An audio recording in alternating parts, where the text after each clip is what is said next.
Pengembangan tanaman pangan saat ini dihadapkan pada berbagai tantangan, salah satunya adalah kerugian akibat organisme pengganggu tumbuhan atau OPT, serta dampak fenomena perubahan iklim.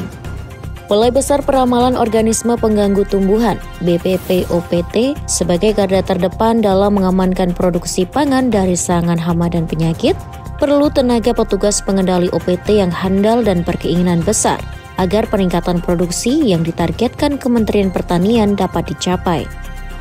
Oleh karena itu, BPPOPT kembali gelar workshop pengamatan peramalan dan pengendalian organisme pengganggu tumbuhan tahap 2 bagi petugas pengendali OPT seluruh Indonesia pada 17 hingga 28 Juli 2023. Bertempat di kantor Balai Besar Peramalan Organisme Pengganggu Tumbuhan di Karawang, Jawa Barat, setelah sukses melangsungkan tahap pertamanya pada 24 Februari hingga 9 Maret lalu.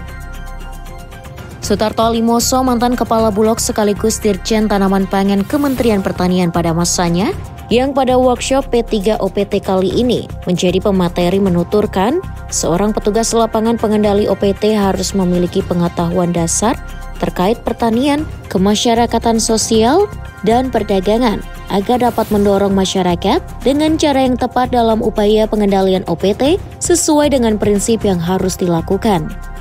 Khususnya POPT di lapangan, kita harus memiliki dasar-dasar ilmu, baik itu ilmu pertanian, ilmu kemasyarakatan, ilmu sosial, maupun ilmu-ilmu yang berkaitan dengan perdagangan.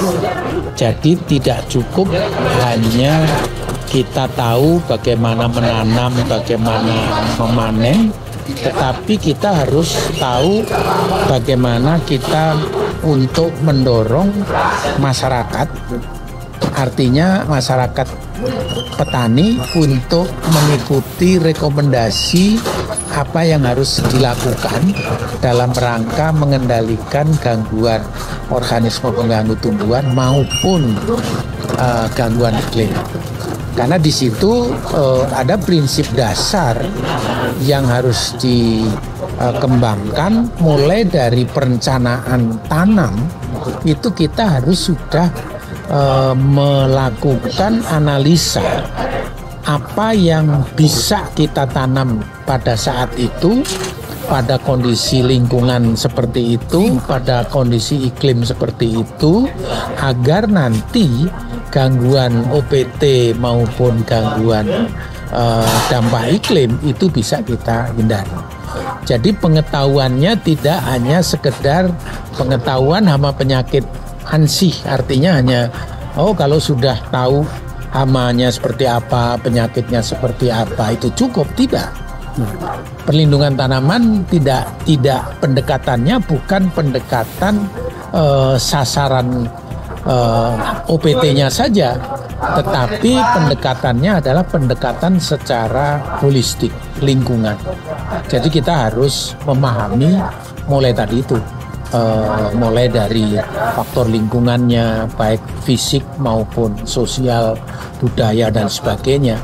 Karena itu menjadi konsep dasar untuk kita bisa melaksanakan apa yang disebut dengan pengelolaan hama terpadu.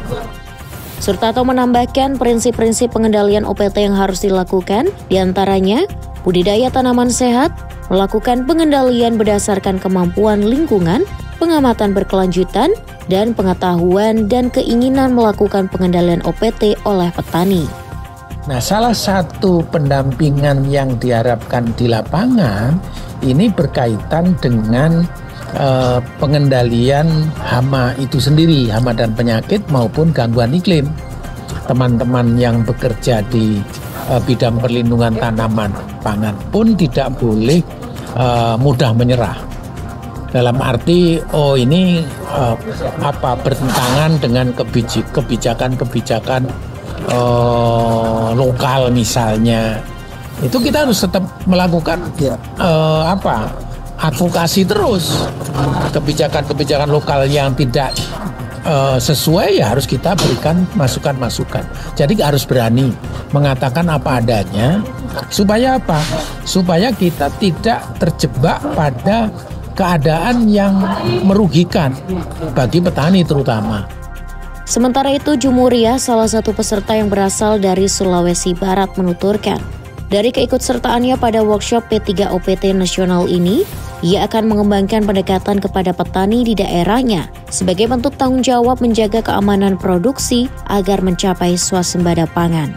Saya akan lebih rutin lagi ke lapangan untuk melakukan pengamatan karena ternyata bahwa salah satu indikator keberhasilan kita di lapangan itu adalah dengan melakukan pengamatan secara rutin. Ilmu apapun yang saya dapat dari sini pasti akan tularkan terutama sama petani. Dari Karawang, Jawa Barat, Putri Mutia Senditias, Tim TV Tani mengabarkan.